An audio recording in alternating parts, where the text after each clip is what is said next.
I made over 50 million Koen in just one day simply by playing PvE on Northridge. And honestly, I never expected this mode to be this profitable. Most players still think PvE is nothing more than a casual sandbox where you shoot a few bots, relax for a bit and leave with average loot. That's exactly what I thought when the mode first came out, but after spending dozens of hours testing it, I realized I couldn't have been more wrong. PvE is actually one of the most consistent money-making methods in the entire game.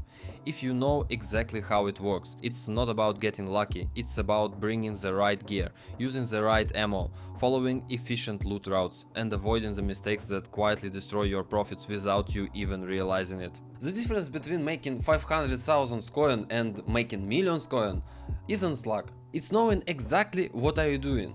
Over the past few days, I dedicated dozens of raids to this mode. I tested different weapon builds, different ammo types, different routes, and different farming strategies. I even studied players who've been grinding Northridge PvE every single day to figure out what separates an average run from a truly profitable one.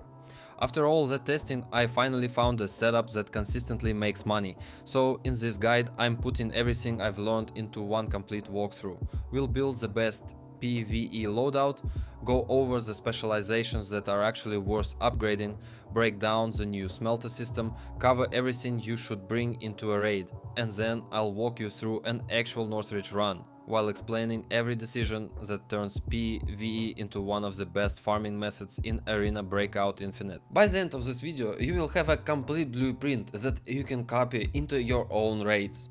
Let's get started. Before we get into the next part, I just want to say a huge thank you to everyone who has been subscribing lately. I really appreciate all the support, and let's see if we can hit 1000 subscribers as soon as possible. I'm giving away 1000 bonds or premium elite privileges to one of you. All you have to do is subscribe to the channel, like this video, and leave your UID in the comments.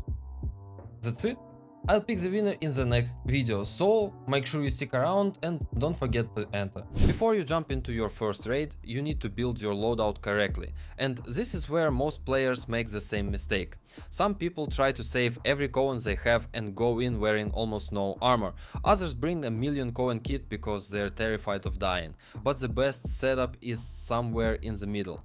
You want a loadout that can survive dozens of fights against bots without being so expensive that losing it ruins your day. That's exactly why I almost always run a full tier 4 kit. PvE isn't about wearing the most expensive gear, it's more about smartest gear, so let's start with the helmet. My choice is always the KSS with the tier 4 face shield. The helmet costs around 30,000 Koen, the face shield is another 10,000, and for that price you get fantastic head protection. In my opinion, it's one of the best value for money helmets in the entire game. Next up, headsets. And honestly, I only recommend one option, GS2 headsets. They're expensive at around 75,000 Koen, but this is one place where I would never try to save money. PvE bots are constantly rotating, flanking and pushing your position, sometimes before you even know they're there. Good audio gives you several extra seconds to prepare, reload, reposition, or simply avoid getting caught off guard. Those few seconds can easily save your entire raid. Don't think of GS2 as an expense, think of them as an investment that keeps your loot alive. As for body armor, almost any tier 4 armor will do the job. Personally, I use the SEK Fortress vest, but if you already own another good tier 4 armor, use that instead. And if you're low on money, even a solid tier 3 armor is perfectly fine. Most of the damage you'll take in PvE comes to your arms and legs anyway, and no armor in the game protects those. On top of that, you'll usually find better armor on dead bots after your first few fights, so your starting armor doesn't need to be perfect. Now let's talk about storage. I highly recommend running the 926 premium chest rig together with the LUC backpack. This is one area where I don't recommend cutting corners. PvE is a mode where valuable loot is literally everywhere, and there's nothing worse than leaving expensive items behind simply because you ran out of inventory space. If you've upgraded your workshop, craft the expedition backpacks whenever you can. They offer even more storage, and I always keep a few ready before I start farming. Now let's move on to what I think is the most important part of the entire loadout, your weapon. And this is where I see players wasting the most money. In PvE, I don't recommend using DMRs or any semi-automatic rifles. Weapons like the M11, SVU, Mini 14 or SKS just don't perform as well here. The reason is simple: you're almost never fighting a single bot. Most of the time you're dealing with 2, 3, sometimes even 5 enemies pushing you at once. While you're lining up shots on one target, the others are already closing the distance from different angles. That's why fully automatic rifles are simply much stronger in this mode. The best performers are rifles chambered in 7.62 by 51 and 5.56 by 45. If I had to recommend specific weapons, I'd go with the FAL M4 HK416 or the MDR. They let you switch targets quickly, they're easy to control, and they have more than enough firepower to deal with large groups of bots. If you are serious about farming PvE, build your entire setup around one of these rifles. Finally, let's talk about ammo. Don't load up on tier 5 rounds thinking it'll make farming easier. During a single raid, you'll easily burn through 500 to 600 rounds. If you're firing premium ammo all day, your profits disappear before you even extract. That's why I run tier 3 ammo. Sure, some bots take a few extra bullets to kill, but your profit per raid increases dramatically. And that's the whole point of playing PvE in the first place. And if you wanna level up faster, grab some bones, or pick up a new skin or battle pass, check out Buff. They are an official Arena Breakout partner, so you can get bones, skins, battle passes, and more in just a couple of clicks. Just head over to the website, choose Arena Breakout Infinite, pick whatever you want, and you are good to go. And if you use my link in the description, you'll not only be supporting the channel, but you can also get some nice discounts and bonuses. So if you are planning to spend a little on the game anyway, definitely check it out. Now let's talk about specializations, because this is another area where I see people making the wrong choices. A lot of players just unlock whatever looks useful, assuming every perk will help. But in PvE, that's simply not true. Only a handful of specializations actually make a noticeable difference. The rest are either designed for PvP or provide bonuses that you'll barely feel during a raid. If your goal is making more coin, every perk should either save your time or make you more money. Nothing else matters. The first perk you should unlock is Marathon.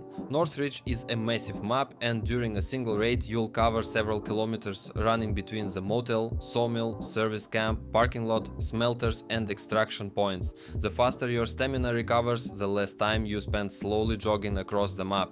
It might not sound exciting, but over dozens of raids this perk saves an incredible amount of time. Next comes what I consider one of the strongest PvE perks in the entire game: Pharmacist. It increases the duration of all medications and stimulants by 35%.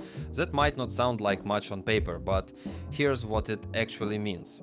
A stamina stimulant normally lasts 300 seconds.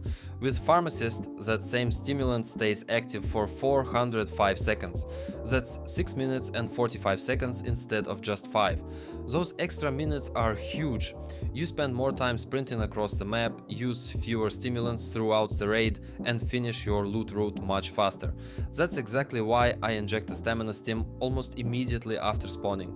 Thanks to this perk, it lasts through nearly half of the raid. It might sound like a small bonus, but over hundreds of raids, Pharmacist saves you an unbelievable amount of money. The third perk I always recommend is Porter. For some reason, a lot of players completely overlook this one. It increases your maximum carry weight by 10 kilograms. At first glance, that doesn't seem like much, but once your backpack is filled with gold items, heavy weapons, armor from dead bots and other valuable loot, those extra 10 kilograms allow you to keep looting without becoming overweight too early. In PvE, carrying more weight literally means extracting with more money. Finally, there's efficient scavenging. It gives you a 20% chance to skip the container search animation. I'll be honest, this isn't some game-breaking perk, but think about how many containers you open during a typical raid. Safes, jackets, weapon crates, toolboxes, duffel bags. Eventually, all those small time saves add up to several minutes over the course of a raid. And in PvE, every extra minute can mean one more safe, one more locked room, or one more valuable item before you extract. That's why this is the specialization setup I recommend for every Northridge PvE farmer. Every single perk has one purpose: move faster, loot more, and make more coin.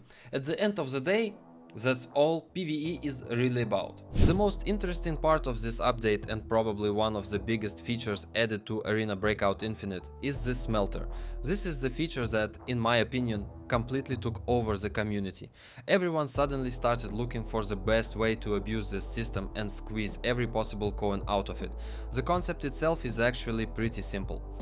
You throw 3 items of the same rarity out into the smelter, and it gives you 1 item from the next tier. 3 purple items become 1 gold item, 3 gold items become 1 red item, and if you use 3 identical items, your chances get even better. And yeah, on paper it sounds pretty interesting, but honestly, I couldn't care less about this system. I barely even used the previous machines that allowed you to copy red items. I know some people love this kind of things, but personally I didn't download Arena to spend my raids collecting random materials for a crafting machine. But now some of my friends have completely changed the way they play. Instead of actually fighting, looting valuable areas and making coin, they're running around the map picking up random junk, stuffing it into their backpacks and carrying everything to the smelter like they're about to mine Bitcoin. The funniest part is watching them get excited over some random purple item like they just found a red item. At this point they are not playing Arena Breakout anymore, they are working a shift at the recycling plant. But like always happens with this community, players immediately started looking for ways to optimize the system. Some people started buying cheap purple items from the market, bringing them into a raid to remove the purchase tag and then putting them into the smelter. And yes, that method works. But I looked deeper into the system and found a much easier way. You simply buy the boss token, handcrafted gold, and bring it into the raid with you. And no, gold rings, gold bracelets, gold watches, or any other jewelry items won't work. I tested it myself, the game simply won't allow you to enter the raid with those items. But handcrafted gold works perfectly, because it's not treated as normal valuable loot, it's a boss token used for paid extraction. And that's also why you can't just buy any random cheap boss token. Either the token doesn't work for extraction, or it costs more than 100,000 Koen, which completely kills the value of this strategy. I spent a lot of time preparing for this video. I ran a ton of raids, tested different methods, and went through everything this system has to offer. And after all the testing, here's what I found. There are 4 smelters on Northridge. The first one is located at Motel, the second one is at Service Camp, the third one is at Sawmill, and the last one is at Parking Lot. Each smelter allows you to perform 3 conversions. That means one smelter requires 9 tokens. And if you want to use all 4 smelters in a single raid, you're looking at 36 tokens. With the average price being around 100,000 Koen per token, you're investing roughly 3.6 million Koen just for a chance to get 1 or 2 red items. And this is where I think Smelter becomes questionable. You are basically gambling a million of coins for a chance at a jackpot. Sometimes it pays off, sometimes you just walk away with an empty wallet and a lot of regret. So is it worth it? Honestly, that's up to you. Personally, I see the smelter as a nice bonus if I'm already nearby and have the materials. But turning every single raid into a scavenger hunt just to feed this machine? No thanks. My goal is to make Koen, not earn a degree in smelter engineering. Now let's put everything together into one complete setup and jump into the raid. When it comes to gear, we've already decided what we're running. Any solid tier 4 setup will do. A KSS helmet with a tier 4 face shield, GS headphones and SEK fortress armor or any other tier 4 body armor. And if you want to save some money, you can absolutely run tier 3 armor instead. Trust me, the difference is nowhere near as noticeable as most players think. The majority of PvE damage still goes straight into your arms and legs, and unfortunately there is no way for us to protect those areas. For the rig I use the 926 premium, and for the backpack the LUC backpack. But if you have access to it, I would actually recommend running the field backpack. You can craft it as a workbench, so if your workshop is upgraded, just queue up a few of them beforehand and keep them ready for your farming runs. Now let's talk about medicine. For a long time I was running expensive STO medkits and premium surgery kits because I thought they would simply be safer. But after dozens of raids I realized one simple thing: they are just not worth the cost. So this is what my current medical setup looks like: 3 100D medkits, 2 TMK surgery kits, 1 painkiller, 4 stamina stimulants, 2 HP regenerators, 2 taurine drinks, 2 energy drinks and 2 molotovs. The Molotov might look like a weird choice at first, but trust me, they are actually one of the strongest utility item you can bring into PvE. Sometimes one well-placed fire can save you way more Koen than another expensive piece of gear. If multiple bot squads start pushing you at the same time, throwing a Molotov into a doorway or a narrow path can completely change the fight. It blocks their movement, controls the engagement, gives you time to heal and lets you reset before they overwhelm you. And finally, we have to talk about ammo. For one raid I bring around 600 rounds of tier 3 ammo. Yeah, that number sounds huge at first, but after your first proper run you'll understand why it's actually not excessive at all. There are so many bots on this map that sometimes it feels like the developers designed this mode specifically to make you empty half your ammo stash. Trust me, you'd rather extract with 200 extra rounds than find yourself halfway through the raid with empty magazines and a backpack full of loot you can't protect. So now everything is ready. The gear is packed, the meds are prepared, the ammo is loaded, and we can finally hit the raid button. Because from this point on, the real farming begins. And this is exactly where most new players make their first expensive mistakes. And now you've spawned into the raid. This is the exact moment where most players start losing their kits. The biggest mistake is coming into PvE with the same mindset you use in normal arena. You sprint forward, kill the first bot, keep pushing, then push even further, and 5 minutes later half your meds are gone. Your magazines are almost empty and the raid hasn't even really started yet. In PvE you can't constantly run forward and expect everything to work out. The more shots you fire in one location, the more bots will slowly start moving towards you. That's why after every fight you need to take a small pause. Finish the group, top off your magazines, heal up, check your surroundings, listen for audio cues and only then continue your route. It might feel slower, but this is exactly how you start surviving much longer. A lot of players think slower means you are wasting your time, but in PvE patience is what actually makes you faster. The goal is surviving the entire raids and extracting this million of coins worth of loot. And there's one more important thing: don't stand in the same spot for too long. Bots love approaching from multiple directions. You can easily kill 2 enemies in front of you and a few seconds later get shot in the back by another group that heard the fight and pushed your position. That's why after every serious engagement you should slightly change your position. Even moving 5 or 10 meters can completely change the situation. This is also where the GS headphones we brought into the raid start showing their value. For around 75,000 Koen they give you a massive advantage. A lot of the time you'll hear bots moving before they even appear around the corner, and if you hear them first you get to start the fight on your terms instead of reacting after they already have the advantage. Audio information is honestly one of the biggest differences between average and experienced PvE players. The person who hears the enemy first usually wins the fight before the first bullet is even fired. And finally, don't try to be a hero. If you feel multiple groups are pushing you at the same time, just back off. Create some distance, block the entrance with a Molotov, heal up, reload and then continue the fight. PvE doesn't give you any extra reward for killing 20 bots without stopping. You only get paid when you successfully extract. So remember the main objective. You're not here to kill everything on the map. You're here to survive until the end of the raid and bring the loot home. Now let's talk about loot, because this is where all the money is actually made. And the first thing I recommend doing if you plan to play PvE regularly is buying every single key. Yes, I'll warn you right now, it is not cheap. A full key setup will cost you around 9 million Koen. And I already know what some of you are thinking. 9 million? Are you serious? But the reality is, this is one of the best investments you can make for this mode. Here's why. PvE loot value is basically treated like a red mode, but the durability of your keys gets reduced as if you're playing a normal yellow raid. That means opening a locked room only costs 2 durability instead of 3. Because of that, each key will reliably survive at least 15 uses, and there are only 8 rooms on Northridge that actually matter for farming. So yes, you spend the money once, and after that, those keys slowly start paying you back. If you're planning to run PvE for more than just a couple of evenings and actually farm this mode, buying keys isn't just a recommendation. It's almost mandatory. Now let's talk about the actual looting process. A lot of players enter a building and start opening literally everything. Every cabinet, every drawer, every jacket, every bag. And that's exactly what you don't want to do. Your priority should always be the same. First, open every safe. That's where the most valuable loot is hiding.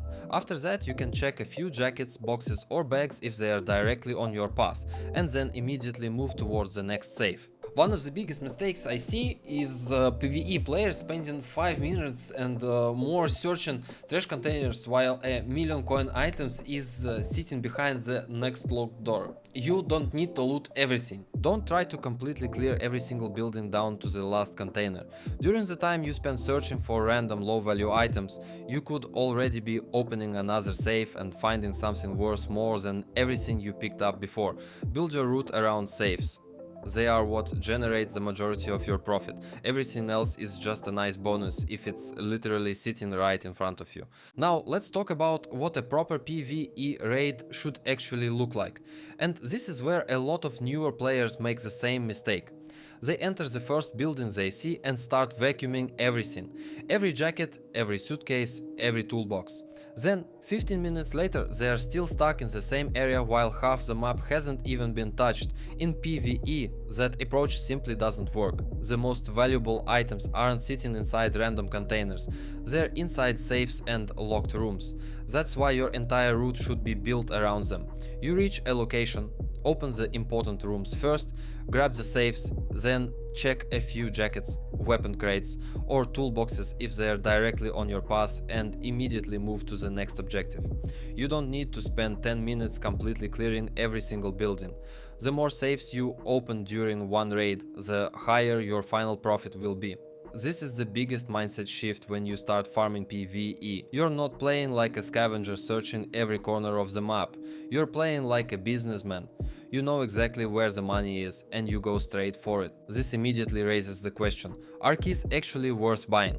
And my answer is simple. If you're planning to play PvE more than just once or twice and actually farm this mode, then keys aren't just a recommendation. They're a necessity. A full key setup will currently cost you around 9 million Koen. That number looks massive, and I know a lot of players will immediately close the market after seeing that price. But let's actually do the math. PvE loot value is basically treated like a red mode, while key durability is consumed like you're playing a normal yellow raid. That means each opening only costs 2 durability instead of 3, so every room gives you at least 15 openings.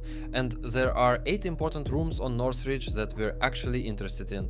Over time, those keys will almost certainly pay for themselves because locked rooms are responsible for a huge part of your total profit.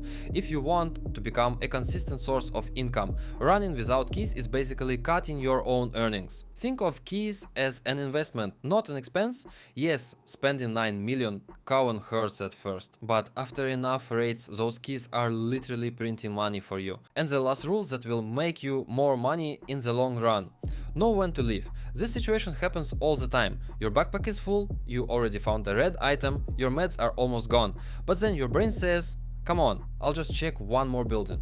And that's usually when everything goes wrong. Your stamina runs out, multiple bot groups start pushing you, you burn through your last healing items, and suddenly the entire raid is gone. PvE is not a casino where you keep pushing your luck until you hit the jackpot. This mode is about consistent farming. If the raid already made you 1, 2 or 3 million Koen, just extract, sell the loot and start the next run. Over hundreds of raids, this strategy will make you far more money than trying to squeeze every single item out of one raid. The best PvE players aren't the ones who extract with the biggest backpack once. They're the ones who can repeat profitable raids over and over without throwing everything away because of one greedy decision.